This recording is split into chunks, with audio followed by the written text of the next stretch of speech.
Welcome to Life in the Music Business, a master class with Professor Pooch and your host, BACEFACE.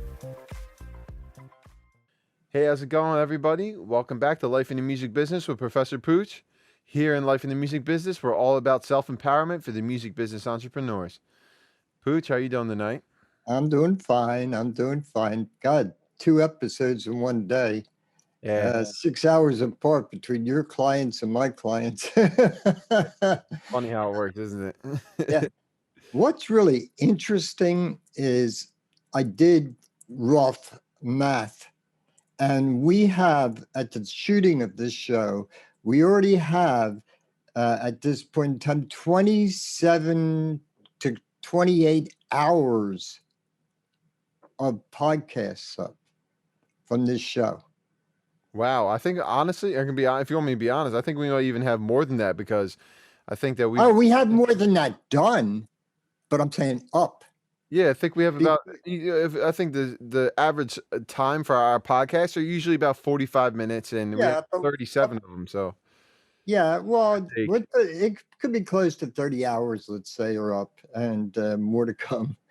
I was going to bring up something interesting about that is that what's really, it's funny, but it sounds like a self-plug or whatever, but between my books and courses that are the primers and the podcast we're doing, which is the latest up to date, besides showing you how to actually deal with it, I'm tied this together with where I want to head because there's an interesting fact came out. Now, we've talked several times about the MLC, which is the Music Licensing Collective. They collect certain monies from like Spotify, YouTube, and stuff. They're the central one set up by the Music Modernization Act. I hate acronyms, but you might as well learn MMA and MLC. The point I'm making and why I'm bringing it up is to keep you up to date on stuff.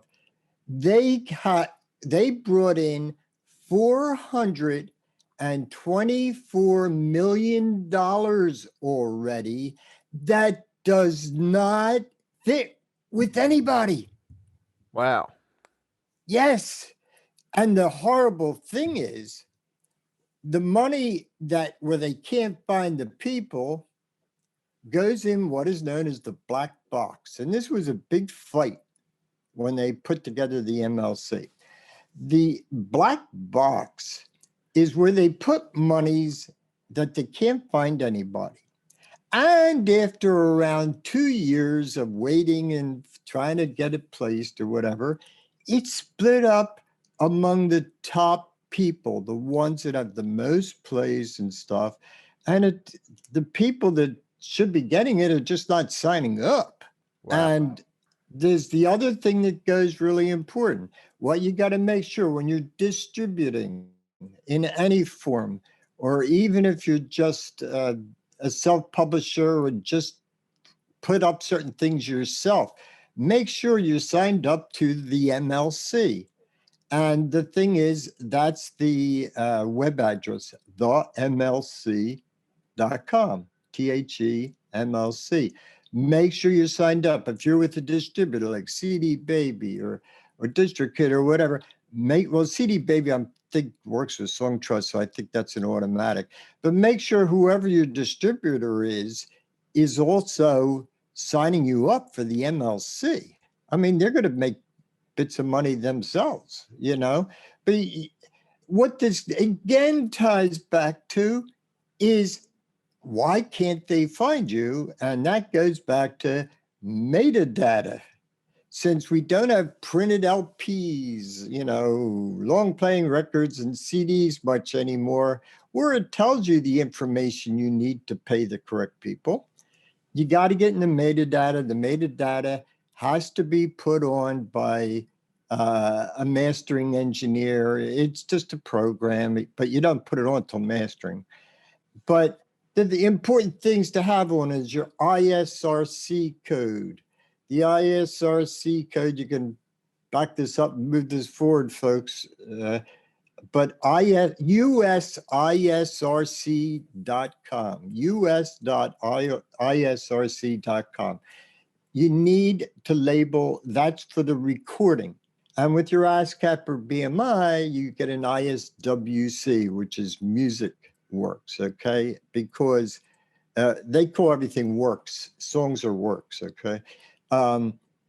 You got to put this information in the metadata. You also need to list the artist. You also need to list the producer. You also need to list the songwriters, everybody that you can associated with, put in, because it makes it easier for them to find you and pay you. Wow. Yeah, I mean, that's an important thing. I mean, I feel like there's more and more developments every day, especially with how technology is advancing. It's like these are the type of things that, thankfully, honestly, that Pooch is here to be able to explain to all of us, even me, because I think that some people forget sometimes that I'm still a student in all of this. You know, I'm learning a lot from Pooch, and he's giving me a lot of guidance, but still, like, there's still things that I learn on a daily basis, like all brand new developments every day, and Pooch is on top of all of this. Well, I'd have to fire myself if I wasn't. But I'm still, what it is I'm still learning because things keep changing. Yeah. And I mean, we were talking about it was the last show, or we were just talking about it. How like each day, the next day is the next sound. You don't know what's going to come out, a TikTok hit or something. Which brings up another update. But folks, get your metadata, get it together. I should put an article up. I have an article. I just never put it up, I guess, because I didn't do the audio yet. But it lists everything and why. But going back to, well, it leads to several other things. And that is that, with one thing that hit me odd is Spotify. And this is something about business I will not ever comprehend, even though it's done all the time. Spotify has been losing money since they began. They have still not made, get into the black. They're in the red. They owe. And they keep buying more companies. They keep investing in more investors. Their stock went up again. And they haven't made any money yet. And so you understand that they complain about having to, quote unquote, pay the artist or songwriter so much when it's like nothing and they're in the red. How are they ever going to get into the black where they're making money? It's a shame too, because a company like that can stay in business, but if somebody were to be in the red, they almost have to file for bankruptcy. It's funny how it works in this world. You're exactly right. You know? Yeah, But file for bankruptcy, or if you can't pay your bills, they're take coming after you. yeah, they repo your car, take your house, put it on the market, but I mean, they're literally, I think I don't know the exact numbers, so don't quote me on this, but I'm thinking it's like per million streams is like $5,000 or something like that. So it's like they're not paying anybody anything really. No. Well, if it's that much 5,000, that means it's probably the artist and the songwriters and the label, and you know what I mean, because it's not even. Yeah, it's not even all their money, but I mean, just off of Spotify, off of 1 million streams on one song, I'm pretty sure it's. Oh, well, the worst is YouTube. YouTube is like 0.00023 cents a play. Jesus, I think that's worse than the interest that you is. accrue in a bank nowadays. Well, see, that's what people say to me, about keeping, track of this stuff. It doesn't make sense because everybody's different. YouTube pays less than Spotify. The one that's been really cool is Apple. Apple's been good about it. They've been accepting the rates. Spotify's trying to get them to lower the rates, even more to pay the songwriters and publishers and record labels. I mean, how do we make money, folks? Yeah, no, it's tough. I mean, especially now with all the streams of income too. I mean, like you'd think that it would be going up with the demand and everything that's going on, but I mean, in the end, it's big business wins, everybody. All right, I'll tie that in what you just said. Is that with what's going on is that a couple more things happening with YouTube. One thing is everybody's doing their own version of TikTok. And, YouTube's doing, the short things, and Instagram has Reel. Well, Instagram's Reel is doing the same thing as Facebook does. Facebook does not promote, if you have a YouTube video, they're not going to promote it. So you got to put it on Facebook. While Instagram's owned by Facebook. Instagram, they will not, in their program, their TikTok version, it's called Reels, Reels. Nobody probably ever even heard about it because it's not doing that great. But what they're doing is they're banning any video that has a TikTok waterprint on it. In other words, there's some kind of protection. They know it's from TikTok and they don't let it in. So you can't play a TikTok thing on Reels. Wow. And the Reels thing just came out of nowhere. It just like popped up in the app and it was like, oh. They're all doing that. Everybody, YouTube has YouTube Shorts. That's their new version of it. And they're already testing that. They usually test things in foreign countries first, and then they come back to us. They beta test using other countries. They try it out there first and see how it goes. Oh, man, there's stuff going on. I mean, India is very careful who they let in. So they now have a new thing in India that doesn't have, then they don't use TikTok in India. That's banned. So there's other things coming in there. Oh, it's getting really weird. Yeah, it's a mess. I mean, I'm not really necessarily a fan of all that type of stuff. Like, I'm cool with the innovation and all that stuff, but there's just a certain point where these companies have so much control over all of us. I mean, a couple weeks back, there was that thing with Parler, which was the competitor of Twitter. But they're competing with Twitter. The powers that be weren't a fan of that, and they removed them from the App Store. And nowadays, we're getting removed from the App Store. No. Parler was taken off because of extreme right views. They said that. They took it down. It was a competitor, yes, but they were using it to set up riots and stuff. So because they got kicked off Twitter. And it got kicked off this and kicked to Facebook. So they went to Parler. Yeah. And they took down the company. I still believe in, regardless, I still believe in the freedom of speech all across the board. Like, I mean, even just because it's a social platform doesn't necessarily, I mean, you should be able to regulate and certain like things that are going on. You should definitely, well, it gets really touchy for several reasons because, see, I agree with you. And the problem is with free speech, we're getting into a legal thing for a second here, but it's as soon as you stop free speech in one particular thing, it's what is known as setting a precedent. When a judge says, oh, it's free speech, but wait a minute, this fits with this precedent of a certain situation that, and before you know it, it will be totally censored. Yeah, and I'm not a fan of that, honestly, and it's really a shame. I mean, well, it's a shame people have to use it to hurt people. Of course, no, definitely. But I mean, at the end of the day, it's just in general. Like, could you imagine having that much control? I mean, the control is just. It's off the charts. I mean, all these platforms. Well, there was a big ruckus, God, back in the 60s when people were burning flags. And the Supreme Court says, it's freedom of speech. That's their way of doing it. They can't ban it. Yeah. It's just, oh boy, when you get into the court systems, I want to run and, jump out a window. It's one of the reasons, no, I'm not a lawyer, folks. Yeah, I'm into the legal, but I'm not a lawyer. I can't deal with all that. I don't want to live that.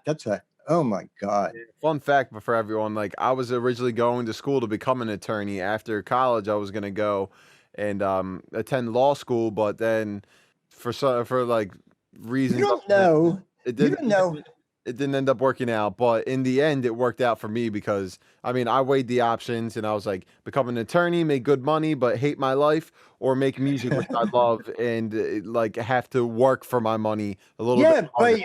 But the point is you are interested in the law, and that's important to protect your own ass.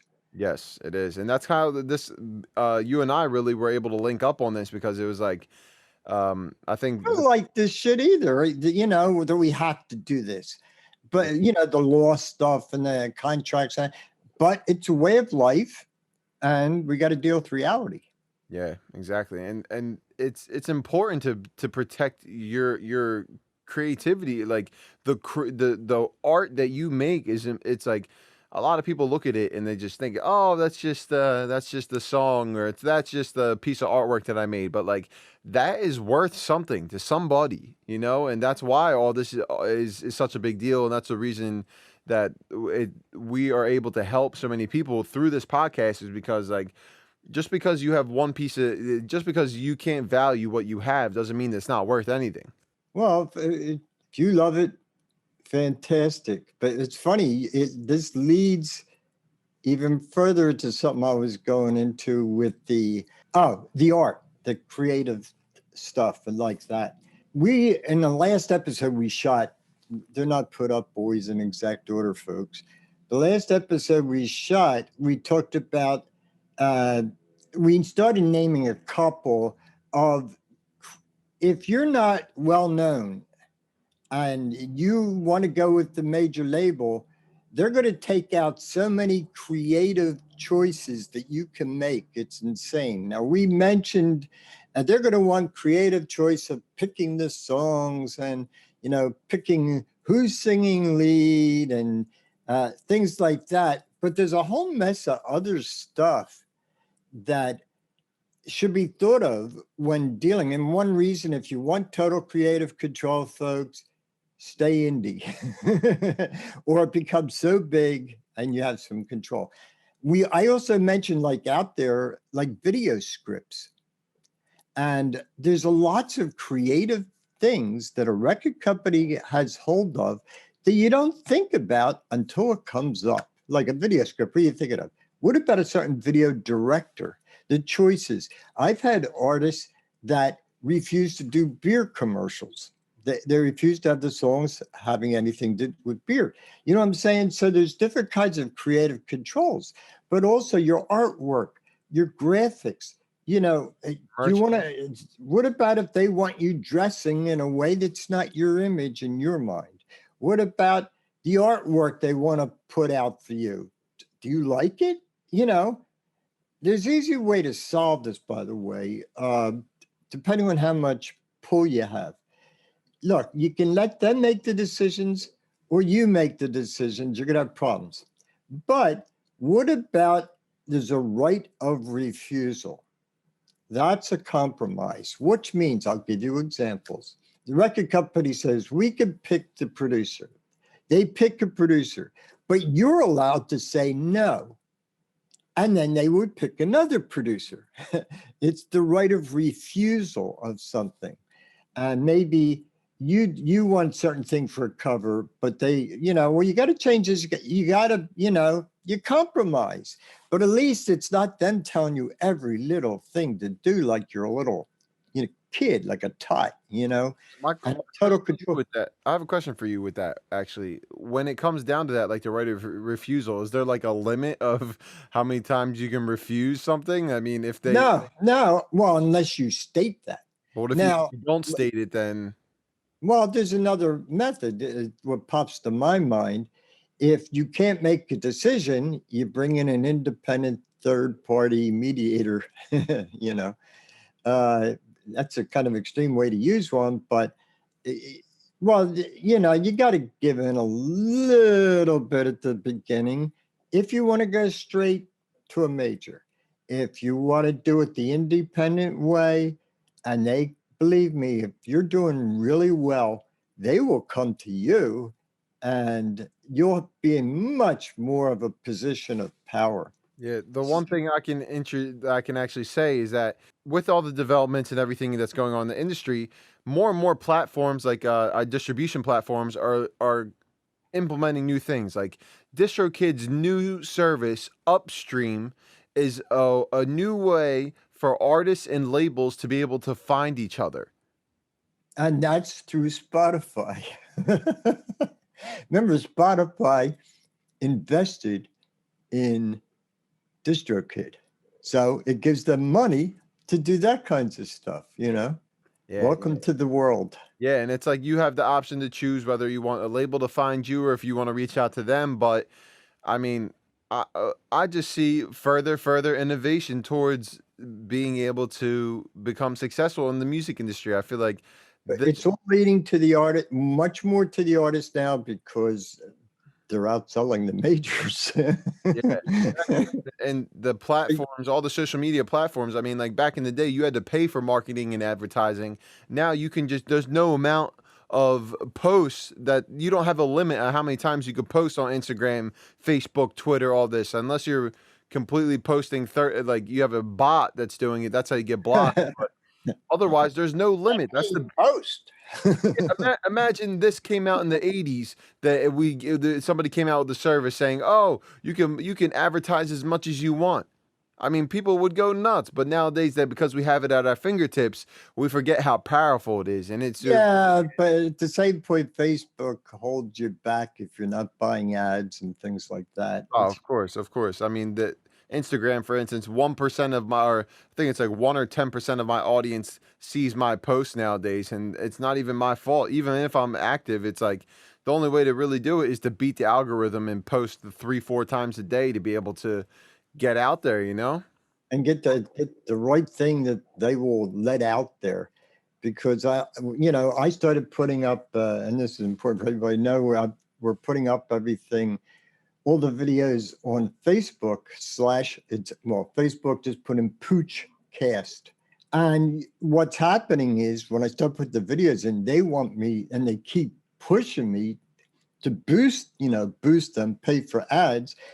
And where I used to get like 2,000 a day, and then when it went to the videos and stuff like that, and we started doing ads, and it came down to 500 a day. Well, now they don't want to push you like over even 20 or 30 people a day, even if you're followers. And I got a ton of followers on the page. It's just they're blocking them off.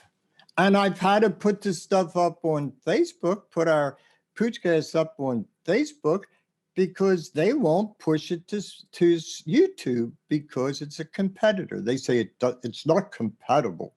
You can't advertise even to a YouTube station.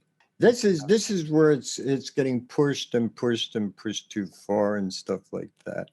Yeah, I agreed. But at the end of the day, we do all this because we love it. It's something that we're passionate about, and through all the adversities, you're able to overcome and turn all this into a positive thing for yourself. Well, the most important thing is it's not boring, and we're our own bosses, So, I mean, that's always nice. I wanted to bring up something else. I made a note of someplace here. I can't read my own Pooch print and stuff. But let's see. What's happening with you? Well, I've been working a lot in New York. I've been doing a lot of sessions in Philly as well. So I've been back and forth so much. But with all that, is so much excitement at the same time. A lot of great things have been happening. I'm pushing my career forward as an engineer, producer, songwriter. So I have a lot of stuff going on, and it's just trying to get each one of them out. There's so many of them. It's like with me, it's just like, you feel like you're being pulled in 5 different directions. Yeah, but I've been able to actually lighten the load a little bit. I've been able to hire some people to help me out, take some of the load off of me, off the daily tasks that are really taxing on me and my time. So I'm able to just give somebody some money to help me out, which has been super helpful for me. And I'm thankful to even be able to do that, Yeah.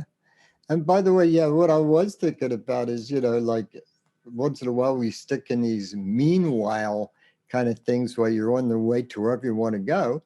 I mean, what we've been doing is, we have like at this point in time, shooting the show, there's 37 episodes up.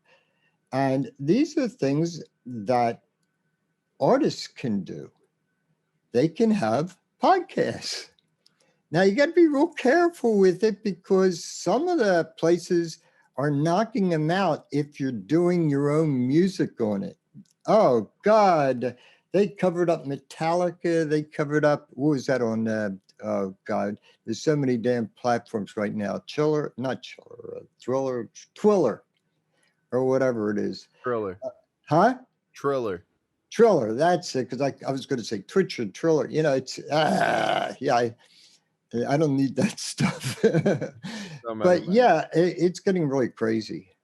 It's really getting crazy. But the point is that people could do podcasts and just talk and show a human side of yourselves. And the fans love that. They love growing with you and stuff like that. And that's a great way to show, just talking with the band members and stuff like that. I have There's it. also one other thing I was going to bring up, and that is that talking about looking professional and stuff, and we were talking about it in this last show we shot about record companies looking for you or investors looking for you. If you have a band or group of some sort or a company set up that you want investors, you better have a partnership agreement or no investor's going to deal with you. And the reason, first of all, it shows you're serious, is, that you're taking it as a business, but it also solves problems, man. And oh man, I could tell you stories, horror stories, where they screwed up TV shows and stuff because one of the partners went off on his own, basically, and started saying things he shouldn't say. And oh man, you got to have partnership agreements in any form of a business or any kind of a musical situation like a band. It's a band partnership agreement. Actually has a few extra pages, like, for like who owns the band name, the equipment. It gets into all kinds of stuff. But they don't want problems with people going off on their own. They want to know what the situation is. They look at the agreement, they see how it's set up, and they'll take you seriously. I've actually it happened several times. Actually, within a week of each other, a couple of years ago, it was weird, where the band was offered a ton of money, and they said, "What happened? The investors pull out," and we find out they didn't have their agreements. They had, they weren't set up like a business. And you have to be set up like a business to be taken seriously. It's just, folks, it's 2021 at the time of the shooting. Okay. Yeah. I mean, I don't really have any rebuttal for that because I mean, it is huge, and I mean, I think that one way to look at it as well is like everybody always says, "Oh, I know this person, I know this, I know that," but like what people don't plan for is what if things go south? You know, Wh- That's right. like what are you gonna do then? And all the stuff that you thought, all the people that you trusted or whoever, imagine one of them turn on you. Then what's your plan B or your plan C? I mean, you got to have a few backups. You can't just rely on one plan anymore. No, some people, like I say, people change people, and situations change people. Some people, put roadblocks in front of the path and it's going really good and they're stopping the flow because they start getting scared, the fear of success and all this kinds of stuff. And these roadblocks, it's so common. People usually say fear of failure. No, it's fear of success. But I've seen, I've seen tons of situations through the years, but I've seen where a girlfriend got on her boyfriend to demand more from the band, that kinds of stuff, relationships. One of the things that's sad, and I saw a lot of, where this guy would fall in love with this woman who's singing on stage, and they get real close and everything, but then he doesn't want her on stage anymore. And you got to pick the right people. Hey, wait a minute. You mean you've been leaving all this time and you want me not to be on stage? Well, first of all, there's probably a lack of communication, and we know what that's about. Yeah, we just did an episode on it, so if you Oh check it out. man, the dangers of non-communication, miscommunication, not speaking your mind. I think that's probably as bad as assuming things because assumptions are huge in a lot of conflicts. Like assuming something or assuming that you know something without actually knowing, or assuming the worst case scenario without knowing that it's the worst case scenario is almost as bad as not communicating with the person that you're with. I mean, that goes for relationships, business, personal relationships, love, all that. All these things they Well, combine and it's the word assume. They say assume. It makes an ass out of you and me. That's assume. God, I forget who came up with that one, but it was a few years ago I heard that. But you can't assume things. It's just, but you should have been communicated with, so you didn't have to assume things. It's back to that. Oh, there's so much new stuff coming out. They're talking about. They want the musicians want is the video chats where Zoom doesn't work because it's something to do with the quality or something like that. I don't know too much about it because that's electronics and I run the opposite direction sometimes. But using, people want to play together and work together, but there's some problem with the sound using Zoom. And they want to set up situations where they could do multiple people playing together and the sound works. yeah, it's tough. I mean, we even had some issues when we were starting out with the show, and I didn't even really know there were issues until I figured out the solution. Zoom has like a peculiar way of limiting and suppressing background noise, suppressing any noise that's around you, including when somebody talks over you. Like if you were to jump in right now, we fixed the problem so you can hear both of us. But before, it's almost like a Now, limiter. It would suppress me and you wouldn't even be able to hear me. You would hear you now because you jumped in. So it's like I mean, I see where they're coming from. Like there should be a way for like high quality audio and the video to be combined together. Right now it's kind of like the audio is lacking, but even though we're capable of so many high quality things when it comes to audio that it's kind of like it's yeah, behind. you know, uh, but there's always somebody that's hearing this problem and say, "Oh, I know how to fix that." With computers, it makes it much easier to do that kinds of stuff like that. Yeah, but yeah, the communication. I mean, they started this guy with Stevie Wonder, did it through the phone lines in the '80s. But yeah, you'd think nowadays. I mean, but you and I have tried it out. Remember, I couldn't hear the sound right, so you did some kind of switch in Zoom that it turned so I could hear what the real sound was without hearing it going in a loop through microphones and speakers. Yeah. There's a lot of different settings that you can go through on the Zoom itself. But And that's good. I mean, choices and stuff like that. But you gotta know, like you said something very important early on with this, is that we didn't know, but we jumped in, and yeah, there was a couple mistakes in the very beginning. But if you don't make mistakes, you don't get nowhere, folks. yeah, and You just find a problem, fix it. yeah, we figured it out, and you can even hear probably in the audio from the beginning of the episode. So I mean, for the people that have made it this far, I mean, you probably had no idea, but I did. I have a trained ear, and so does Pooch. But at the same time, it's like you have to dig for the information. Like I had to really go through, and I found it by accident, believe it or not. But I was inquisitive, and I was looking for the solution, and I just stumbled across, oh, suppress background noise. Oh, suppress this, suppress that. I turned all of it off. Everything fixed itself. So now that we actually have great quality audio, and it's only going to go up from here. Well, yeah, and folks, I'll tell you one thing that's a big help, and they're not expensive anymore. At least get HD cameras, and we're using real microphones. I got a Shure, and which one's that?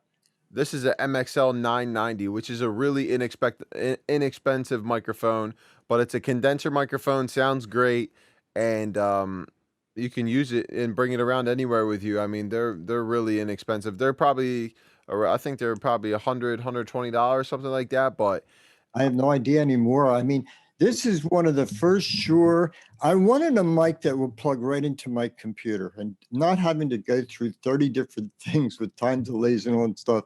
And it's a USB mic. It's a Shure mic. It's one of the first ones that came out. Shure put it out, and it works. It works fine. And I'm listening through studio monitors. You're talking through that mic. I know you got studio monitors and stuff like that.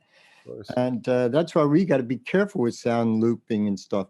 But yeah, it can get kind of crazy, but it also can add some neat effects like echo, like a delay kind of thing. Yeah.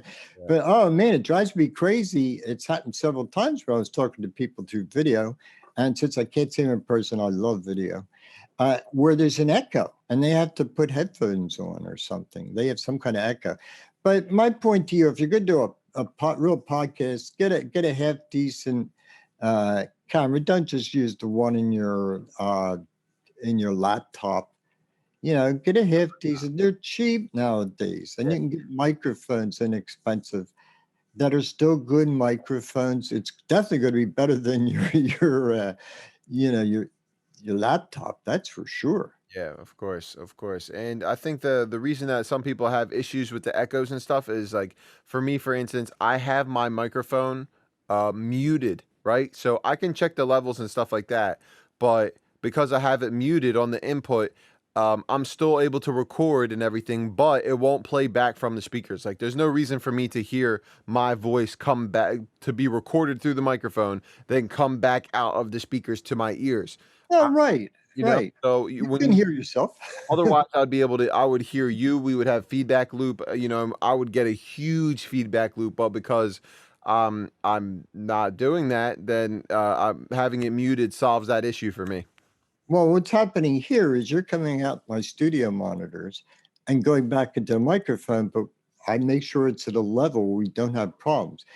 A lot of feedback is loops or just things go in circles and circles and circles. But the way you have it set up with me and I'm with you, and we're fine. We're fine. So, what else is happening in your world right now? I mean, a lot of different things. I mean, life has been coming at me fast. I'll tell you that. It's like it's funny because like at one point I didn't have much to do. Now I have too much to do. So it's like, just It's better to have too much to do. yeah. Always. Boredom is the enemy. Yeah, it is. For me especially. I mean, I'm an Aries and I like to get things done. Head I go first. head first. Yeah, head first. Yeah, yeah. And that's really true. I've just been really just learning. I mean, that's one thing that's been really good for me recently. I've been using some services like Mix with the Masters to really get on top of my engineering game and learning a lot of different tips and tricks and picking new things up that I like because nowadays with the COVID and stuff, you're not really able to go into the room with the people I'm watching like Al Schmidt and all these the old time guys, so There's nothing like experience. that's really helpful for me. That I would recommend that for a lot of people. And on top of that too, to be honestly, I've just been trying to work and save as much money as I can, because I'm looking to just grow as much as I can because 2020 was a difficult year, but we made it through, and believe it or not, was one of my best years that I've had to date. But that was mainly because I was working so much with my own studio and my clients, so I was able to build my clientele. And now that I have my legit own spot, just been working out of here nonstop. It's called keeping busy and out of trouble. Creative people. I mean, I've been busier than hell. The last few months have been totally insane. But uh, I have learned something that's very hard to do. And through the years, through enough experience, I learned how to say no. And it was really hard for me because I wanted, job, yeah. But if people are going to be problem people, I don't need that hassle. I don't need any negative people that drive me crazy. And I learned how to say, no, I can't do this now. I don't have the time or whatever, and I'll send them to somebody else or whatever. But yeah, it's just, first of all, there's only so many hours in the day and I don't need any negative vibes. Yeah, no, I'm the same way. Like I have a small clientele base. They're not, I wouldn't say small, but I have a select few people that I work with that I for me at least, I want to be building with somebody. I'm not the type of person to just say, "Oh, come record with me for $10 an hour and get everybody around the block." I like to build with a person and build their catalog. You know, that's really more the beneficial side of for me because, you know, I like to watch people grow, and I'm in this for the longevity. So that is how I usually go about my clientele when it comes to my studio because I'm able to help them. I'm able to produce them. I'm able to help them And it solve. makes you feel good. If you're helping people succeed, you know, that's accomplishment in itself. I love seeing people I work with succeed. Yeah. But yeah, the thing is, though, as long as they put effort into it, they will succeed. That's the way it works with my clients. They got to put the effort. You can't just sit Yeah. back. But I just stopped working with a lot of people that weren't going to put the effort into it. I just, you know, pulled away. Yeah, I was gonna say too, that's definitely one thing that I need to reiterate too, or bring back up for everybody is that there's room for everybody to be successful. So just because you see somebody that was on the same level as you get ahead of you, or somebody's doing this or somebody's doing that that you wish you were doing, you will be doing that at some point. It's don't be envious or jealous. Like just, That's horrible. yeah, Yeah. yeah, congratulate them on their successes and don't focus on anybody else. Just put your blinders up. Like a racehorse, they put blinders on a racehorse specifically so they don't get distracted and they go straight forward and win the race because if they didn't, then they would just be looking around and they'd be like, And "What?" then they, Everybody else around them. they're coming up on the side. They're coming up on behind me. I'm gonna lose this. No, no, no, no. They put the blinders on them specifically so that they just go straight forward and nothing can stop them. So this is your reminder to put up your blinders up and congratulate everybody around you. There's nothing wrong with There's being happy plenty of for everybody room else. because you don't want to be like them anyhow. And then what they're doing is people are comparing and competing instead of just making a better you know, yourself. Focus on yourself. If you don't want to be like them, they could be successful. You're not them. You could be successful too in a just different area. That's all. There's room for everybody to grow in this Oh business, yeah. especially. So just be happy and don't bring the negativity. Bring the positivity because Uh, I it'll benefit you in the long run. I promise that. I when I was putting together my original master class in 2011, what I had people do, you know, I was going to pick like a few people and stuff like that. And I didn't want to see resumes or anything like that. What I wanted is for them to give me a cover letter. And that's important to me because I want to see if there's any negativity or, you know, can they communicate? Because it's important in a master class. Besides, yeah, I do want to know that you know, really into this and all that stuff. But I got to see how you think, and you're not going to hurt anybody. You're not going to use anybody. I look for all positives, and that's what I went to when I originally picked out my original group, and then I only let people into to the master classes. Their head, we were in the right place. I don't need any negativity or problem people.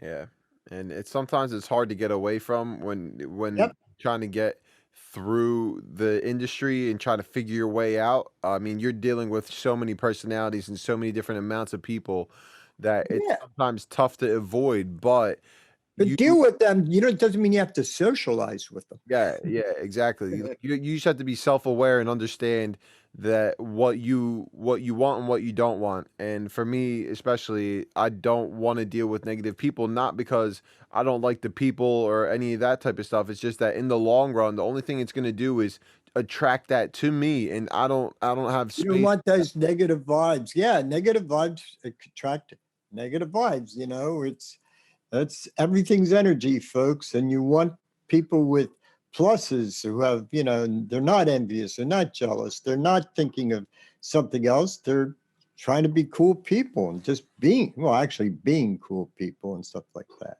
Yeah. Yeah, but what the real problem is, and this comes up, and it is a bitch, and that is that you don't want, it's very bad to be around negative people because that's the worst, toxic people. But what about if they're in your family and you have to live with them? That is a problem. And, get to the point. Sometimes, it's happened to me where there was too much negativity and I had to get out of a situation with the person. I can't have that. It just was dragging me down. And you'll find out it's weird, but I've seen one negative person pull down like 10 positive people by just the drama. Just avoid the negative, obnoxious, toxic drama queens and kings. And the world just gets so simple. They're the ones that put all the problems and hassles. Yeah, help people, be nice to them. But it doesn't mean you have to socialize or work with them either. Yeah. I'm not into knocking people, but I'll help people, but not if they just keep wanting the pity and this. No, I stand up, do what you need to do, kind of thing. And because it's a funny math equation. If you could do something positive for somebody and it's a positive for you, that makes sense. There's two positives. That's good. You can help somebody. But it's doing something for somebody that's a positive for them, but a negative to you, they cancel each other out.